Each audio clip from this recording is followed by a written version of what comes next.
beloved Boss Mike Cervera.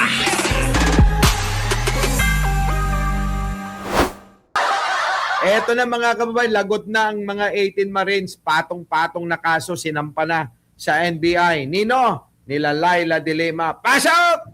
DOJ dahil final kakafile lang po namin ng complaint affidavit for perjury. Yung isang complaint affidavit was filed by me and the other one was filed by Father Flavie Villanueva. We were assisted by our counsel, Attorney Dino De Leon. Galing din ho kami sa NBI. Nag-file kami ng separate complaint affidavits for libel and cyber libel against the 18 alleged ex-Marine and Attorney Levy Baligon. Nako, negro, nako! Alam nyo mga kababayan, tignan nyo kaso. Meron akong tanong sa inyo, malamang hindi nyo napapansin ito. Di ba si Topacio laging naka-epal yun? Di ba? Laging naka-epal yun sa 18 Marines. Biglang dumistansya.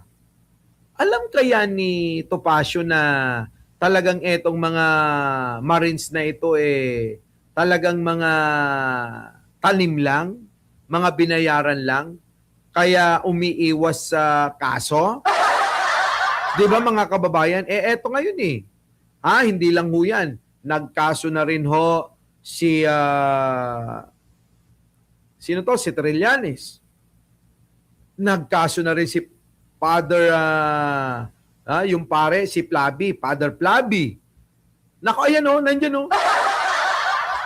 Di ba? Biglang nawala sa eksena. Sino? Si Topacio. Samantalang dati ang ingay-ingay nun mga kababayan. No, naalala ko pa Sabi ko nasaan na si Topacio. Dati ang ingay-ingay. Ilang beses na nagkakaroon ng mga ganitong pagkakataon na nandiyan dyan yung 18 Marines, nawawala na ho si Topacio. Bakit kaya? Di ba? Ito, tingnan nyo. Pasok! Kung yun, ipapatawag mo ba yung mga binanggit nila? O hindi. Tell me now, para sir tayo. Sir, so alam natin kung non-crime o crime ito. Tell me, yes! Kita nyo? Bida-bida si Topacio nun Ngayon nagtataka lang ako, biglang nawala. Bakit ganun? Doon sa hearing sa Senado, di ba, si Topacio dapat nando doon. Nagbida-bida, di ba? Nagmaganda sana siya ron. Bakit wala? Anong meron?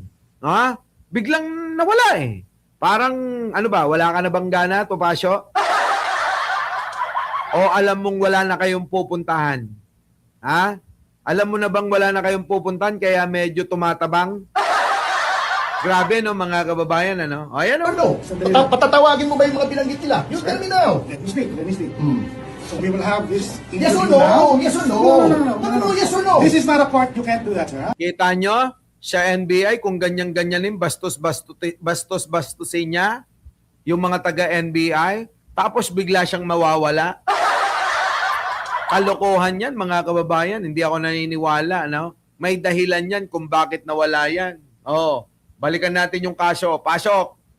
Sa final namin sa DOJ, which is the perjury complaint, this is filed against the 18 alleged ex-Marines only. Dahil nga po, yung 18 alleged ex-Marines only ang merong sinubmit na sworn affidavit kung saan nakasaad ang mga kasinungalingan. Nino? Tungkol po sa akin, yung di umano'y ay tumanggap ako ng pera. Nakalagay doon, isa daw po ako doon sa mga ilang mga congressmen na inahatiran. Oo nga daw po. Oo nga daw po, Congresswoman Laila de Lima.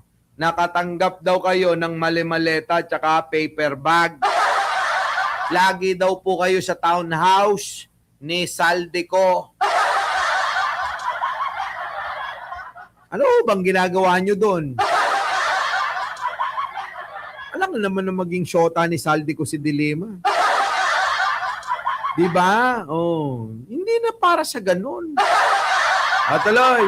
o binibigyan ng mali-maletang pera worth 30 or 50, 30 to 50 to 70 million. Grabe, no? Ang dami nilang binigyan ng pera, no? Talagang etong kampo ni Digong, matindi ito gumawa ng kwento, ano? Diba? Baka nagnonotaryo na lang si Topacio. Hindi naman siguro. Baka na-stroke na si Topacio. Nagtatago na sa bao niya si Topacio. Walang budget si Topacio. Hindi pa binigay ang TF kay Topacio. Grabe naman kayo. Taloy. And yun daw po ay tinanggap ko sa pagkatapos po ng meeting, alleged meeting, doon kay kasama si General Anyo, former Congressman Saldico, and former Speaker Martin Romualdez. Kasi Kita nyo, Martin, ikaw na naman. Martin talaga no? Mga kababayan, ano? Martin! Yung bata mo, tulungan mo! Pangalingan ho yan na meron akong tinatanggap. Anumang amount niyan, whether it's 30 to 70 million, nga and then daw. kinorek po yan, yung parang may clarify, si Attorney Levy Baligod sa series of interviews na tumanggap daw ako, nagkamali daw sila, na parang oversight na sinama ako dun sa grupo ng mga congressmen na tumanggap ng mali-maletang pera. Tumanggap daw po ako ng paper bag. Totoo nga daw po, yan nga daw po. Paper bag, mali-maleta, punong-puno daw ng pera, mga kababayan, ganyan. Nasabi ko na ito yung aking opinion dito, na etong kampo ni Duterte, lahat ng kanilang kaaway sa politika, sinama. Oo. Di ba? Sinama, mga kababayan Homer Aquino. Opo, replay po ito. Oo. Replay po ito Homer Aquino. Di ba? Sinama Dilema, Trillanes, Kimbo, yung mga quad committee, baka nga ho si Akop, kung buhay pa yun, sasama nila Diba? Lahat kasama. Di ba kayo nagtataka? Ganun ang gumawa ng propaganda. Kapag ka-propagandista ka, tulad ni Mike Defensor, alam na alam niya yan. Wala sa kanila yon yung mga adormawanay na ginawa nila nung una, na pumalpak, na nadiskubre. Wala yun sa kanila. Hindi nila iniinda yun, yung mga ganong-ganon. Dahil sa kanila, ang mahalaga, makapanira lang. Bahala na kung paniniwalaan.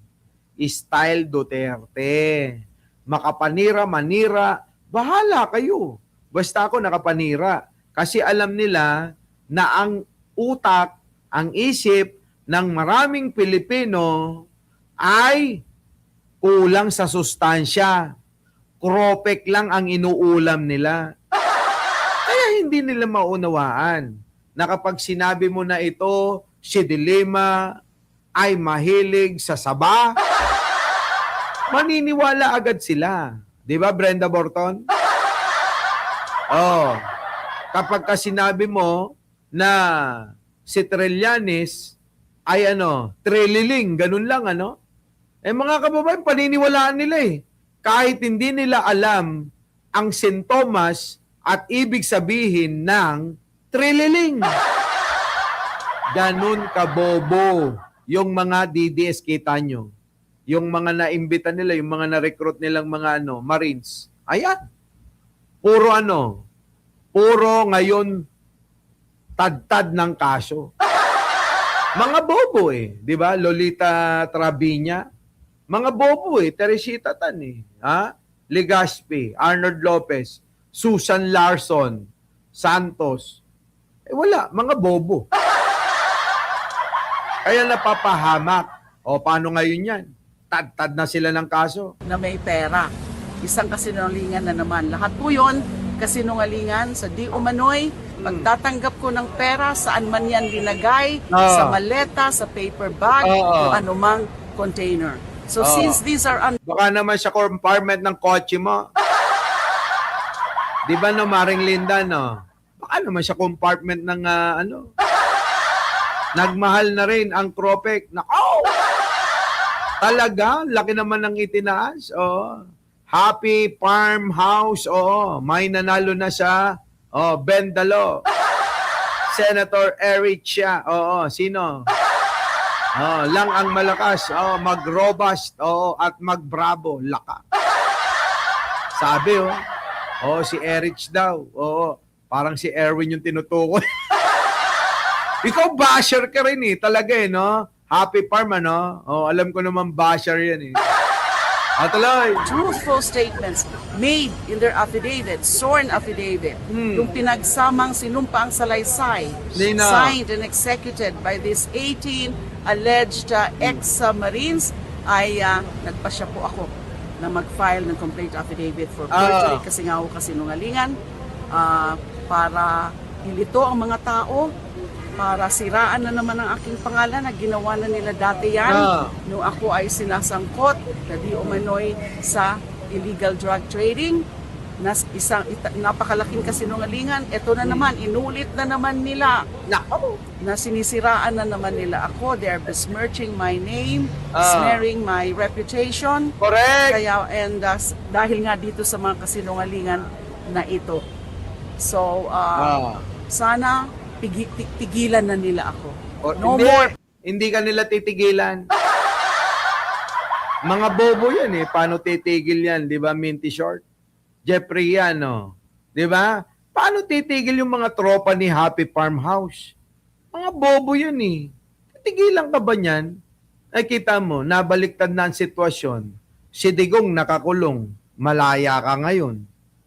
Congresswoman ka pa. Si Digong, ayun, hindi na makapagpakita. Hindi na nga nakikita ni Happy Farmhouse yan Di ba? Paano ngayon yun? Pinaniniwalaan nyo pa ba yun? Wala na nga nagmamahal dun ngayon dati pakita tao nila, mahal namin si Digong. Tatay Digong! Gumaganon pa sila. Ano na nangyari? Kumalma na. Unti-unti na nga, nakalimutan ng lahat di ba? Meron pa bang? Pag-uusapan pa ba si Digong ngayon? Wala na. Basura na ho si Digong. Ngayon alam nyo na ba yung chika, mga kababayan? Tanggalin ko to. Alam nyo na ba yung chika? Nanganganib ho si Bongo na lumipat na ho, Nanganganib na si Bongo na tumawid na ng kampo. Mukhang iiwan na ho yung mga DDS, Ayon sa ating source, matagal ng panahon na gusto niya na talagang umalis sa kampo ng mga Duterte mula nung ma-ICC. Di ba? Prime bad. Laking Nutriban ako. Sir Mike. Protect the Marcos except si Babalina. Tirahin mga visit na mga bayarang DDS. Si Prime Bad, galit na galit. Wala, tinira na natin. Hindi lang paharap, patalikod, patagilid. Yung ibang mga DDS, pinatuwad ko na nga Meron akong aaminin sa inyo Alam nyo ba na meron akong 3 pinatuwad na DDS? Ayan nag-confess na ako. Meron akong 3 pinatuwad na DDS. Ngayon, makinig kayo. Alam nyo ba na si Bongo natatakot na lang kay Sara? Kasi nga daw baka ipapatay ang buong pamilya niya. Sabi sa Bolang Kristal chika mga kababayan. Ngayon, what if kung bukas, what if kung bukas ay makita nyo Tina Reyes, Jeng, si Bongo na sumama na. Laka! Mukhang eto mga kababayan, ang laking twist nito, ano? 'Di ba? Ang laking twist nito. Kung si Bongo ay bukas makita nyo nakasama na sa kampo ni Sherwin Gatchalian. Malamang baka magpatiwakal ng mga Duterte niyan. Biruin nyo? Di ba? Masakit ho yan, mga kababayan. Eh bakit? Boss Mike, paano mo nasabi yan? Napansin nyo ba? Sa isang interview nung nakarang araw ni Chis Escudero, aba mga kababayan kasama ho yung vlogger ni Bongo Kasama ng mga trilyanista na nag-i-interview kay Chis Escudero alam naman natin na si Chis Escudero ay tumawid na ng kabilang bangir. Oh, di ba? Tumawid na ho ng kabilang bangir yan. Oh. Ang tanong, bakit kasama yung number 1 vlogger ni Bongo ng mga trilyanista? Bakit kaya? Bakit? Hindi nyo ba napansin yon? Sino nakapanood nun? Yung interview ni Nico David, ni Mark Gamboa, at ni JC De La Cruz. Na vlogger, number 1 vlogger ni Bongo. Nagsama-sama mga kababayan. Naku, Diyos ko, pangitain yan. Masamang pangitain sa mga DDS yan. Mukhang mangingisay lahat ang mga DDS dyan pag si Bongo na ang lumipat. Ano kayang masasabi, ano? Ano kayang masasabi nila? O ikaw, Bongo, nagdidelikado ka, meron kang ICC at meron ka pang plunder case. Ikaw ang bahala dyan. Pero alam nyo, haba na ng live natin, sabi ko, mga 30 minutes lang ako magla-live. Humaba yung kwentuhan natin kasi kapag napag-uusapan natin yung mga panahon ng mga bata pa tayo, nagbibinata, nagdadalaga, hanggang sa mga kababayan, makatikim ka na ng bengbang, hanggang pagka nagresulta na ang bengbang, meron ka ng anak, ganyan, no? Naku, ayan na, umpisa na ng kalbaryo. Diyan na ho mga kababayan, yung, sabi nila ikaw ba ilalagay na sa tahimik? Pag sinabing lalagay ka na ng tahimik, ikakasal ka na, mag-aasawa ka na. Oh, mali yung words na pag nag-asawa ka, lalagay ka sa tahimik Budol yun Budol yung salita na yun, mga kababayan ko. Oh, yung mga Pilipino naniwala doon na kapag ka nag-asawa ka, ilalagay ka na sa tahimik. Tahimik na daw buhay mo, ganyan, Oh, maliho Nung nag-asawa tayo, lalong gumulo Di ba, no? Si Jason Termin. Di ba, no? Oh, ganon, mga kababayan. Paano napalagay tayo sa tahimik? Sipin nyo yan. Oh, kaya budol yan. Budol talaga. Kaya alam nyo, mga kababayan, ang exit ng mga babae nung araw, natatandaan ko, sabi nun, nagpaalam pa sa akin yung nagpaalam sa akin yung first bengbang ko. Sabi niya sa akin, hindi talaga, kasi gusto ko talaga ng mag-asawa, ayaw mo pa. Sabi sa akin, ayaw mo pa kailangan ko na talagang lumagay sa tahimik. Gusto niya na daw talagang lumagay sa tahimik, niyayaya na ho akong abay, magpakasal at magtana na raw. Oo, para malagay na raw sa tahimik. Meron akong pangarap Di ba? Oo. Kung ayaw mo, sasama na lang ako kay Mando. Sabi ko, di sumama ka kay Mando.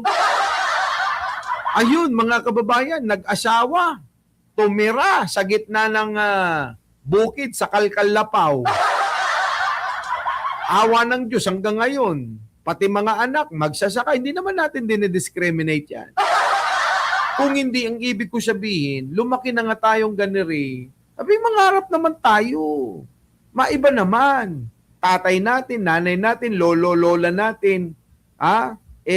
Etong lupa pa rin na ito ang sinasaka.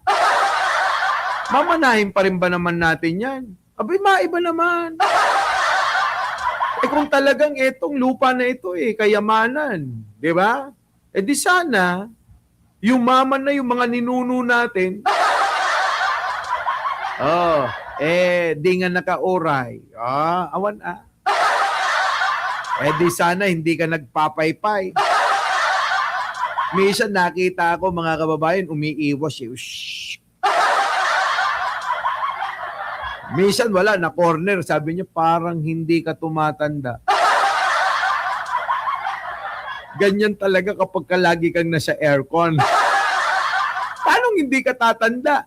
Sa probinsya, mga kababayan, 30 ka pa lang, mukha ka ng 60. Tama, di ba? Yung mga babae, mga anak ng 3 sa probinsya, mga kababayan ko, losyang na losyang Di ba, no? Wala na, mga kababayan ko. Daig pa ang pindangga.